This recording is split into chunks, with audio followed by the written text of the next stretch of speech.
Análisis de cada uno de los aspectos discutidos en el foro. En cuanto al video de Adela Cortina, titulado Pluralismo moral y democracia deliberativa, concluimos que nuestra sociedad es una sociedad individualista, donde pensamos solo en nosotros y no en el bien común de los demás. La sociedad no sabe lo que se entiende por moral ni lo que se entiende por inmoral. Hay insensibilidades muy diferentes. Lo que para unas personas es moralmente bueno, para otras no. Habitualmente la gente no tiene argumentos para las posiciones morales. Estamos en una sociedad que a nuestro modo de ver no es feliz y no es libre, porque está atada a estándares sociales y a paradigmas que frenan las libertades.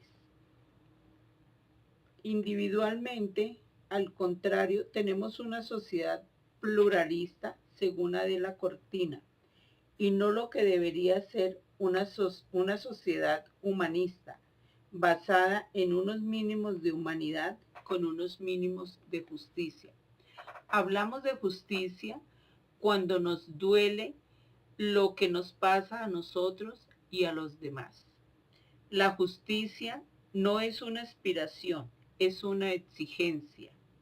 Es algo a lo que no se invita, es algo que no se aconseja, es algo que se exige. Existen derechos humanos de primera generación como civiles y políticos. La libertad de expresión, de asociación, de reunión, de conciencia. Posibilidad de participar en la toma de decisiones políticas, económicas, sociales y culturales dentro de la comunidad en la cual vivimos. Asistencia sanitaria, derecho a la vida, a la educación y a la cultura. Existen otros derechos de tercera generación, como el desarrollo de los pueblos, los derechos que tenemos a la paz y al medio ambiente sano. Nos creemos dioses al momento de juzgar a los demás y reclamar justicia, pero si esa misma justicia es para impartirla a un ser querido o a nosotros mismos, pedimos perdón. Entonces, ¿hasta dónde lo bueno es bueno y lo malo es malo? ¿De qué depende? Entonces llega la balanza de lo justamente bueno y lo justamente malo, basado en una doble moral, en una sociedad pluralista moral con derechos que no se ejercen y personas inhumanas. Por lo tanto, no podemos tener una democracia deliberativa. Las ideas planteadas por Adela Cortina tienen similitud con el caso de estudio, ya que se ve afectada la moral de la menor.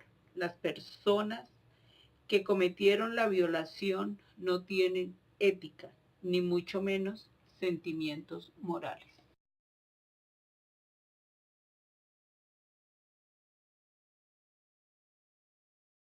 Asimismo, entre las teorías que hemos desarrollado y hemos visto en el curso de ética, está la teoría de Piaget. En la teoría de Piaget, cuando una persona comete un hecho, aquí no se juzga el hecho, sino son las personas las que son juzgadas, retratadas si son buenas o son malas. Eso es en cuanto a la teoría de Piaget.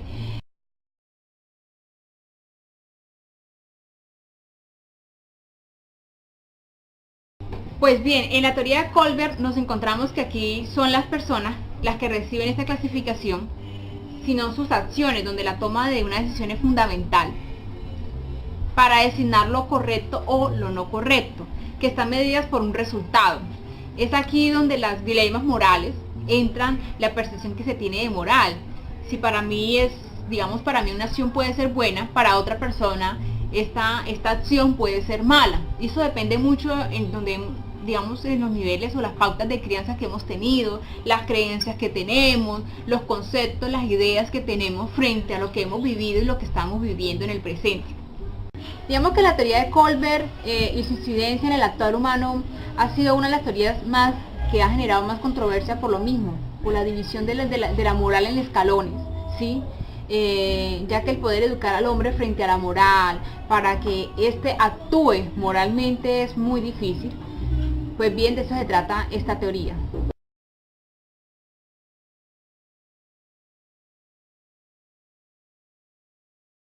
Bueno, entre otras de las teorías que hemos visto a lo largo del curso de ética, analizando el caso de M, está la teoría de Cornelius Castoriadis, donde nos habla en su lectura del imaginario social instituyente, donde nos habla que el pensamiento es muy importante, donde hay un pensamiento social, no nos habla como individuo, sino como grupo de personas, nos habla de la importancia de las instituciones y los imaginarios que se tienen frente a las instituciones.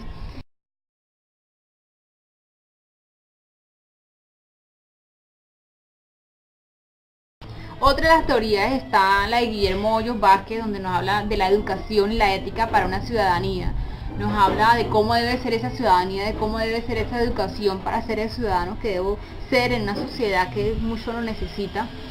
Nos habla también Elena Córdoba Azcárate de la conciencia profesional, y ahí es donde entra el por qué estos profesionales toman la decisión de no practicar el aborto o la interrupción voluntaria de embarazo a M, ¿sí? Por tema de objeción de conciencia y por el tema de ética. Pues aquí Elena Córdoba nos habla un poco de esa conciencia profesional. ¿Hasta dónde llega mi conciencia profesional?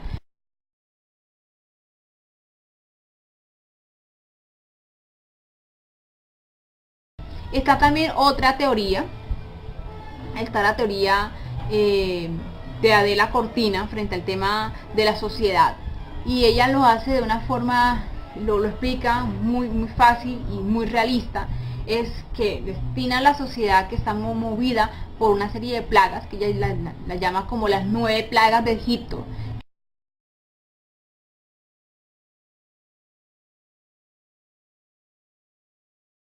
Hay otra teoría, que es la de Martha Nussbaum, donde nos habla mucho de las emociones humanas y la vida política.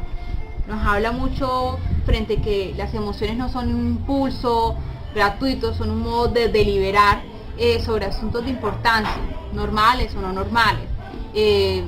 Nussbaum nos habla frente al tema del acto moralizado. Hubo un tiempo en que una persona fuera gay, una persona fuera homosexual, fuera atendido como un asco, como una persona que no vale la pena, como no persona, en otras palabras.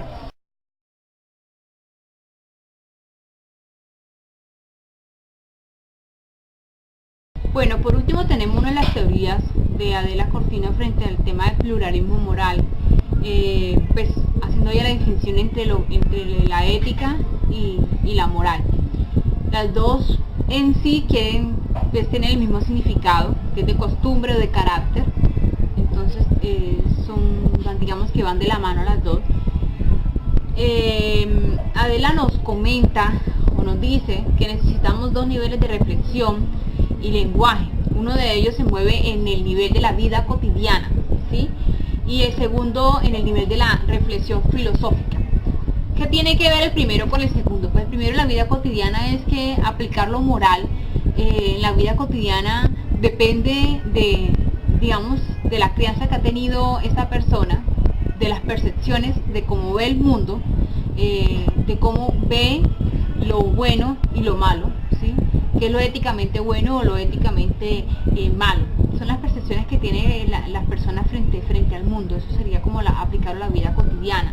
En cuanto a la reflexión filosófica, es entrar en ese análisis del actuar frente a un hecho, de si es bueno o es malo, ¿sí? Analizando el hecho, analizando la persona, los actores que intervienen en ese hecho. Adela también nos comenta un poco frente al tema de la conciencia moral. Esa conciencia moral que muchas veces se aplica en nuestra sociedad, de una sociedad también doblemente moralista. Asimismo, la teoría de Adela Cortina frente al tema del pluralismo moral nos pone de evidencia de que estamos en una sociedad doblemente moral, en una sociedad donde se juzga donde la opinión pública pueda acabar con la vida, con la integridad de una persona, con la carrera profesional de una persona. Si se da un caso de violación, en el caso de M, por ejemplo, y los médicos deciden de que sí se va a realizar el aborto voluntario, pues entonces son señalados no M, sino los médicos, que porque toman esta decisión. Estamos en una sociedad, digamos, moralmente, doblemente moral, donde la decisión que se tome siempre va a estar señalando, donde la opinión pública va a ser siempre los jueces, y las personas siempre van a querer ser jueces y accionar o tomar parte frente a un hecho, y más cuando un hecho es de índole social o afecta a un colectivo o se da a conocer a la sociedad. Punto de vista. Yo creo que aquí es muy importante de que M sea la que decida y la que tome la decisión que ella tome sea la que se va a apoyar y la que se va a respaldar. Considero que M, al decidir de querer interrumpir voluntariamente el embarazo, es una decisión muy personal, es su cuerpo, esos son sus derechos sexuales y reproductivos, sus derechos humanos, su dignidad la que está en juego. Entonces creo que aquí prevalece ella por toda la problemática que ha generado el caso y por la situación que ha vivido. Martínez Villadiego, estudiante del curso de ética, pertenezco al grupo 373. Voy a plantear posibles alternativas de solución a un caso de estudio titulado el caso M, que nos brinda el curso de ética. Esto fue en consenso con el grupo. El caso M es una menor de edad llamada M que fue producto de una violación. A raíz de ello quedó embarazada. A los 3 meses de embarazo, su tía y su hermana decidieron interrumpir el embarazo. ¿Pero por qué llegaron a esto? Porque ellas escucharon hablar sobre la sentencia de despenalización del aborto en Colombia. Cuando ellas acudieron a los doctores, ellos no quisieron practicar el aborto porque no era ético. También le aconsejaron que acudiera al Instituto Colombiano de Bienestar Familiar porque el aborto era un pecado. Apoyándonos de las fuentes bibliográficas del curso, vamos a dar solución al caso M. Las posibles alternativas de solución: interrumpir el embarazo. Gracias a la sentencia 355 de la Corte Constitucional, donde se habla de la despenalización del aborto en Colombia, se puede dar en 3 casos: caso de violación, caso por malformaciones del feto o cuando la madre está en peligro de muerte o de salud. Como en este caso se presentó una violación, se puede practicar el aborto. La otra alternativa sería acudir al Instituto Colombiano de Bienestar Familiar. ¿Qué es el Instituto Colombiano de Bienestar Familiar? Es una entidad del Estado colombiano en donde le brinda al adolescente, a la niñez, protección, prevención y sobre todo a las familias colombianas. El grupo llegó a un acuerdo y lo más viable o idóneo para M, para la menor, es que acuda a la ayuda del Instituto Colombiano de Bienestar Familiar. Ellos se van a encargar de ayudarle y brindarle el bienestar, la estabilidad que la madre necesita, que el bebé necesita. No estamos de acuerdo con el aborto, porque el aborto es un pecado ante la ley de Dios. Desde que el niño llega al vientre de la madre, ya ahí hay vida. Él tiene derecho a vivir. Entonces, el instituto se va a encargar de buscarle solución a esta problemática, ya sea que cuando el niño nazca lo den en adopción o también se lo pueden dar a la madre. Es lo más viable para ello. Eso fue lo que decidimos el grupo. Muchas gracias. Adela Cortina plantea que la ética trata de aclarar el fenómeno moral, que se debe compartir unos mínimos de justicia y construir valores. También, según Adela, el pluralismo moral comprende la justicia y en es uno de los valores que ha tenido más presencia a lo largo de la historia humana. como quien dice, no se hacen revoluciones en este caso por conseguir la felicidad, pero sí se hace por la justicia. Quien se encuentra ligada al sentimiento de la indignación, pero la indignación ¿de quién? De alguien que no solamente de pronto se puede doler por lo que le pasa a él, sino que también hablamos de aquella justicia de cuando le sucede algo a una persona o a otros a nuestro entorno. Adela aborda en que hay que presuponer que a ninguno de los afectados vamos a impedir expresarse, formarse o reunirse con nosotros para hablar de las cosas, que no se le va a impedir en absoluto que tengan un nivel alto suficiente o elevado de los puntos de vista económicos o culturales, como quien dice, así tenga mayor educación o sea de bajo nivel, igual se mantendría en el mismo línea para contener un diálogo. Nadie es más ni nadie es menos, todos somos iguales. Se puede decir que la propuesta de Adela Cortina tiene mucha relación con el caso de estudio que es el caso de M, pues en ella nos da a conocer y sobre todo a entender que se debe trabajar en equipo y con justicia para la solución de un problema determinado y que debemos aportar a la vida en sociedad a través de diálogos constructivos, como quien dice, proponiendo nuestros puntos de vista, aportando de manera concreta. Es así que podemos afirmar hacia el caso de estudio, en este caso de M, que es un poco complejo, pues es una menor de edad de la cual fue raptada, sufrió de violación sexual y fruto de esa misma violación es que quedó en embarazo. Y todo esto es muy duro para un adulto, ¿cómo será en este caso para una niña que apenas jugaba con muñecas y ahora tiene el peso de una vida inocente en su vientre? Y su familia, en este caso su tía, quien quiere practicar el aborto bajo una sentencia de la Corte que despenaliza el aborto en este caso en Colombia. Pero Adela es la que más se acerca en este caso para tomar las decisiones y conclusiones, pues nos pone a pensar, realmente el fenómeno de la moral se debe combatir con mínimos de justicia y construir valores.